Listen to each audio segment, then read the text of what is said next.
Primera parte, capítulo 1. Mi infancia. ¿Acaso olvida una mujer a su niño de pecho sin compadecerse del hijo de sus entrañas? Pues aunque esas llegasen a olvidar, yo no te olvido. Míralo, en las palmas de mis manos te tengo tatuada. Isaías capítulo 49, versículos 15 y 16. Mi vida empieza como la de todos los niños, o casi todos, en el vientre de mi madre. Hasta aquí todo normal. La particularidad de mi caso es que mi madre era bailarina de cabaret. A pesar de su estado no se le notaba, así que aprovechó esta situación para seguir bailando hasta su 5º mes de gestación. Me pregunto qué tal lo llevaría yo allí dentro con tanto meneíto. ¿Y mi padre? La verdad es que no tengo muy claro quién es. Pero lo que sé sin lugar a dudas es que desde el mismo momento de mi concepción había alguien pendiente de mí, un Padre Celestial que se hizo cargo de mí y se dio a conocer poco a poco a lo largo de mi vida. Mi madre dejó de bailar antes de que se le notara la barriguita y se ocultó hasta el momento de dar a luz.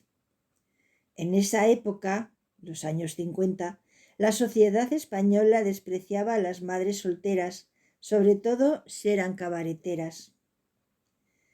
Una vez que dio a luz, me entregó a una nodriza para que me criara y volvió a su trabajo. Varios años después, mi abuela me contó que cuando yo tenía 3 años, en una de las veces que ella me visitó, la dije que el marido de mi nodriza me tocaba aquí y allí. En ese momento mi abuela comprendió que yo no debía continuar en aquella casa. Pocos días después vino a buscarme y me llevó a vivir con ella. Por el camino me advirtió que nunca más la llamara abuela, sino tía. Más tarde comprendí el porqué. Ella me hacía pasar por su sobrina, porque no quería que nadie de su entorno supiera que mi madre tenía una hija.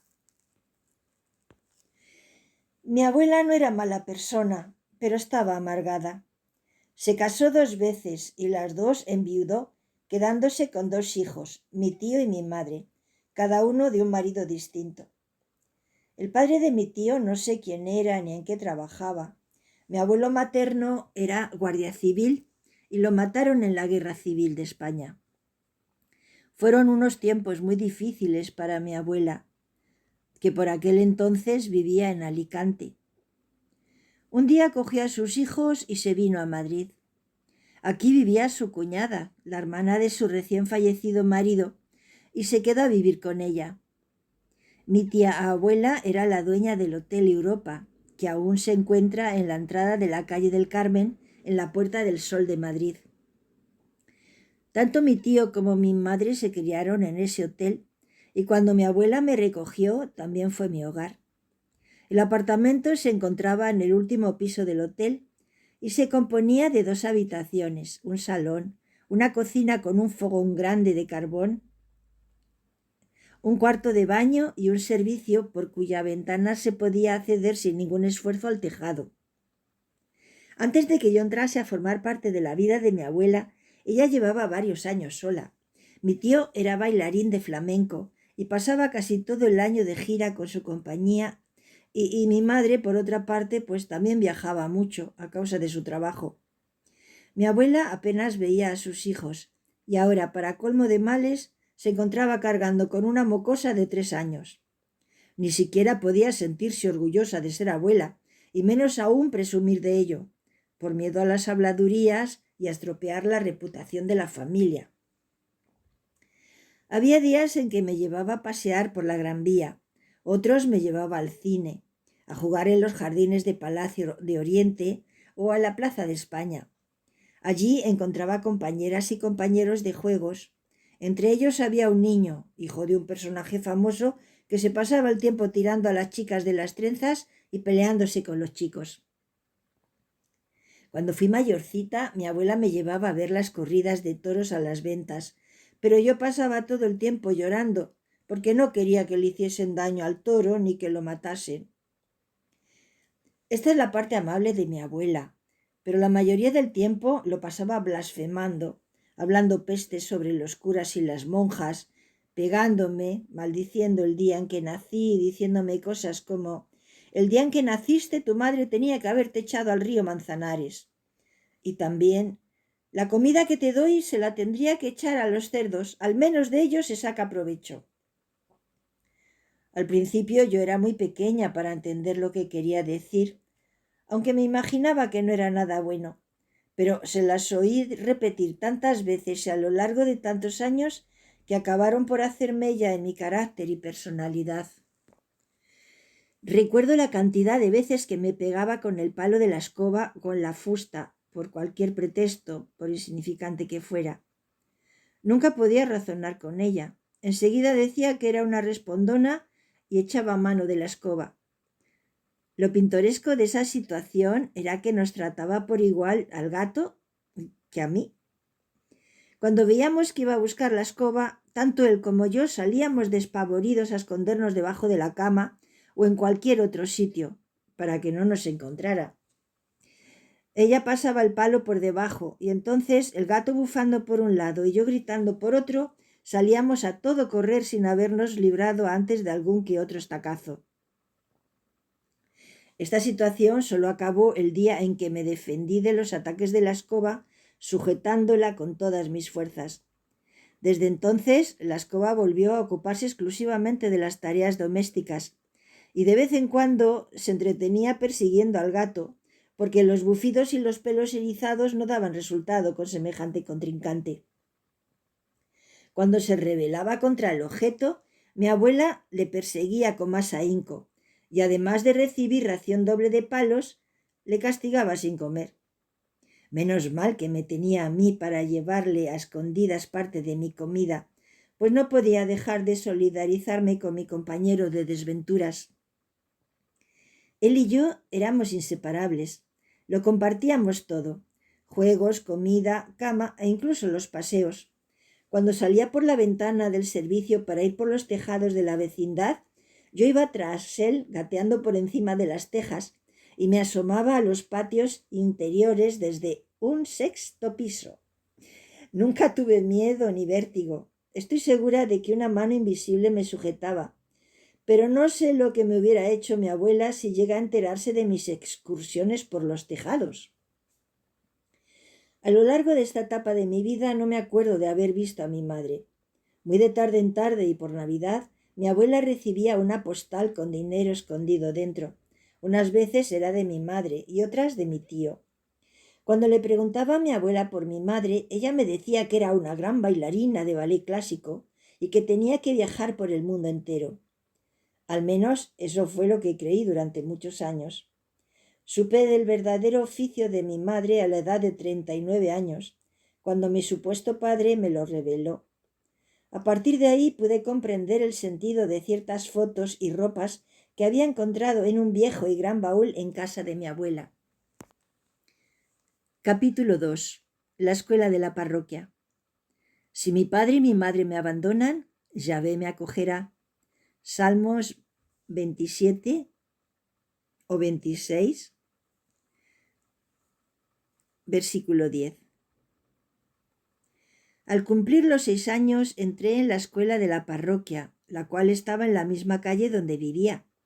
No sé por qué se la llamaba escuela, pues solo había un aula, donde una profesora mayor, soltera y con malas pulgas, impartía las clases a 2 grupos distintos, las que habíamos entrado ese curso y las que habían empezado el año anterior. Mientras un grupo hacía los deberes, la profesora daba clase al otro. Su método de enseñanza era el de poner en práctica el refrán: la letra con sangre entra. Era interesante aprender tantas cosas, pero había algo que odiaba con todas mis fuerzas, y era tener que escribir con pluma. La pluma y el tintero se volvieron mis peores enemigos en mis primeros años de escuela. Por más que me esmerara, siempre acababa con una mancha de tinta en medio de mi hoja de deberes, lo que equivalía a repetir el trabajo entero, y a un buen regletazo en la yema de los dedos por descuidada. Los castigos no me afectaban demasiado, La piel se me había hecho dura a fuerza de practicar con el palo de la escoba en casa de mi abuela. A lo que no estaba preparada era para enfrentar el desprecio y el rechazo de mis compañeras de clase, a las que sus madres habían prohibido juntarse conmigo por ser hija de madre soltera. Me imagino que la gente se enteró cuando, al inscribirme en la escuela, vieron en mi ficha que llevaba los apellidos de mi madre. Un día le pedí permiso a la madre de una compañera para que viniera a mi casa a jugar, y ella me contestó: «No voy a consentir que mi hija se junte contigo, una hija del pecado». Al preguntarle lo que quería decir, me contestó que yo no tenía padre. Esta respuesta me llenó de confusión, porque en clase nos habían explicado que para que naciera un niño era necesario que un papá y una mamá se quisieran mucho. Si yo no tenía un papá, ¿cómo pues había nacido? Cuando se lo pregunté a mi abuela, solo recibí un bofetón por respuesta.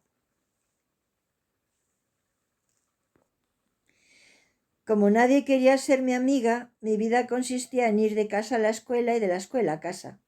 Allí hacía mis deberes, jugaba con mi gato y coloreaba los dibujos de unos cuadernos que los Reyes Magos me traían todos los años junto con una caja de acuarelas. Un año me trajeron un juego de té, pero como rompí las cucharas jugando, mi madre me retiró todos los juguetes y tan solo me dejó a Pepón, un muñeco grande de trapo al que me abrazaba cuando me sentaba en mi rincón de la cocina. Llegó el momento en el que nos teníamos que preparar para hacer la primera comunión, y unas religiosas venidas de otra parroquia empezaron a enseñarnos el catecismo.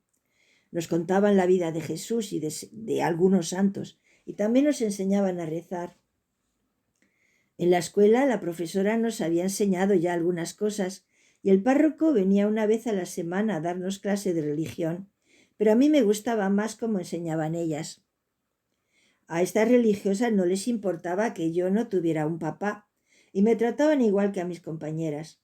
Hablaban de un Padre que nos ama tanto a todos, que mandó a su Hijo al mundo para morir en nuestro lugar y así perdonar nuestros pecados. Decían que existe un cielo donde vive Dios con los ángeles y las personas que han sido buenas, y que si yo me portaba bien me llevaría a vivir con Él. Mientras tanto, Dios nos había dado a cada niño un ángel de la guarda para que nos acompañara y nos protegiera. Esta noticia me llenó de alegría, puesto que si las hermanas decían la verdad, yo no estaba sola. Aunque no lo viera, había siempre un ángel a mi lado. Desde aquel día le hacía un hueco a mi ángel en la cama al acostarme, ponía otra silla a mi lado mientras comía o cuando hacía los deberes. Hablaba con él mientras jugaba y mi abuela pensó que me había vuelto loca.